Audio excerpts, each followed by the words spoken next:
Hello, everyone, and good late afternoon or early evening. I gotta say, I love San Francisco.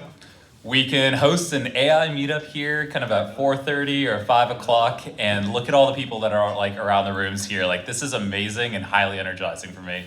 So first of all, I just want to say, like, quick round of applause to everyone who's here. Thank you so much for making it out. When we kind of thought about this event as an original idea, there were two things that were coming to our mind. The first is we've got a great view behind us and we should use that for something or the other. And the second is it feels like there's a lot of energy in the space now talking about AI deployments, small language models, and we just wanted to be able to collect a lot of the folks that are interested in these same topics in one area.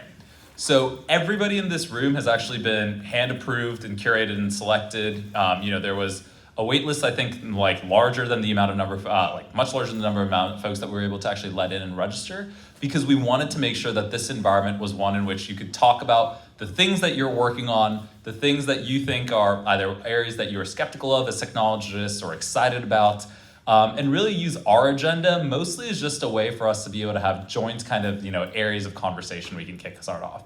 So a few things I wanted to say right out of the box. I'll be very quick. Hi, everyone. I'm Dev, one of the founders and CEO for Predibase, who's one of the kind of sponsors of the event. Our office is right around the corner. If anyone needs kind of a conference room or anything to take a call, just let me know. We started the company in 2021 using what I can already call the old world of machine learning. And trust me, in 2021, that was very much the new world. It was deep learning models. We were convincing everyone in 2021 deep learning matters.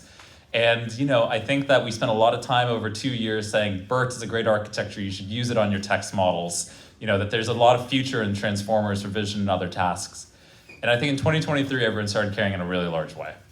So that's been fantastic, I think, for us, and we're really looking forward to welcoming and being able to open up this entire ecosystem.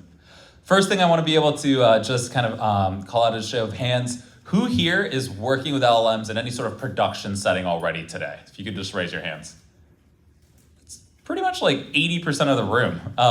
Who here is working with small language models? Whatever that might mean for you, to me that often means like sub 10 billion parameters or others, but like who here's been working with small language models like overall? It's about half the room overall. And the last question, two more questions. Who here is using open source models? So not just some of the larger commercial, but also the open source? That's most of the room. That would not, I think, have been true in a lot of rooms that you go to, especially a year ago. And then the last question, who here is fine-tuning some of the language models already? Who here has been fine-tuning? That's actually even more. Manjeet, you wanted to know that answer when you and I were talking at dinner, I think, a week ago. So that was a quick straw poll just for you. Excellent. Well, let's go ahead and kick off. And again, thank you very much for coming over here. I think being in AI, I'd say since 2016, and the GenAI startup landscape since 2021, I've definitely felt like I've experienced a few different hype cycles for AI. There is no doubt that we are at maximum exuberance on hype, in the last quarter or two. But I definitely hear still some concerns about the ROI of GenAI. In particular, I think Gartner, Goldman Sachs, others have put together a number of statements about how much GenAI will have to produce value in order to be able to actually match the costs that essentially are being sunk in towards that today. And so I think a lot of folks, whether you're business leaders, industry analysts, or others, have concerns about the ROI of GenAI.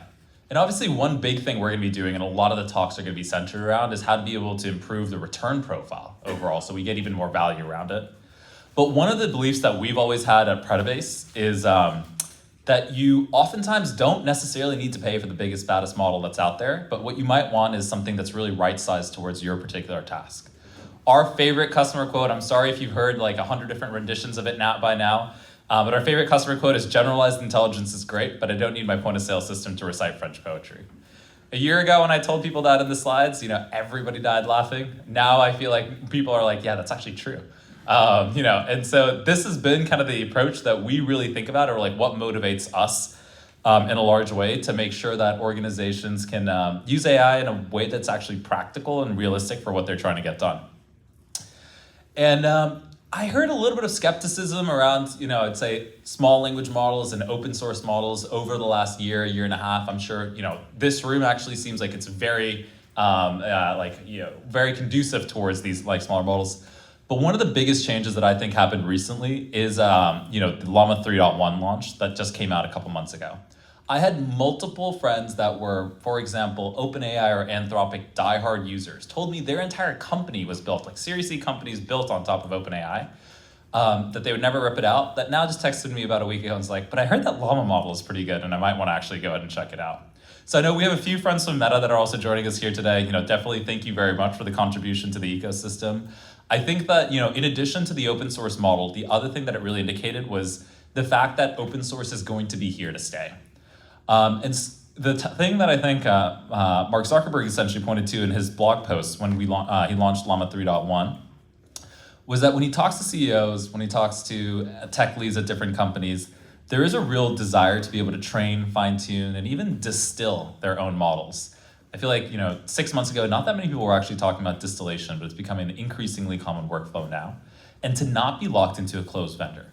Whatever your reason is for self-hosting, whether it's privacy, whether it's speed, whether it's cost, there's a real desire to be able to run those models that are efficient and affordable and have an enduring investment in kind of the long-term open source ecosystem. The last slide I'll kind of end with is that I think that the most exciting thing that's probably happened over the last year in AI has actually been this graph to me. It's this idea that the open weight models now are really catching up with the closed source models. And of course, one thing that we've done, and you have a bunch of little placards that I think indicate that across the ecosystem, is show that this gap gets even more significant closed or even superseded once you're able to fine tune some of the small language models. So this is going to drive a lot of the theme of our conversations later today, and something that I just wanted to be able to make sure we kind of kicked off with, which is, I think 70% of the people in this room raised their hands that they're using open source models. When I read some of the research that came out in the landscape about 6 months ago, I think 15 to 20% of people surveyed said that they were using open source models, but by the end of 2024, about 60 to 70% of the folks surveyed said that they wanted to use open source models. So congratulations, room, you are ahead of the curve, but also directionally where everyone in the industry is heading. So very excited to be able to kind of kick off the discussions kind of on this realm with you and just introduce the much more interesting lightning talks than mine that are going to be able to come up right now. So we're going to start off with a few different lightning talks that are just designed to be able to give a sense of what different folks are working on in LLM ops and in the AI space. The first one is actually going to be by my co-founder, Piero, who's going to be talking about why Apple and other AI leaders are betting big on small language models. A quick programming note, one of our speakers from Apple had an unavoidable conflict that he wasn't able to make it, so we have trimmed down the number of talks from 6 to 5, but hopefully that's good and just leaves more time for pizza. So the next talk right after this is going to Piero. He will be covering a little bit about this reference architecture for AI we've seen developed. After that, we'll have Vlad, a staff ML engineer at Checkr, talk about generative AI at scale and how he streamlined background checks with a fine-tuned classifier. Really excited for that one for a number of different reasons. We'll then talk about a new feature that Predibase released called Turbo LoRa, allowing you to fine-tune not just for quality, but also for speed.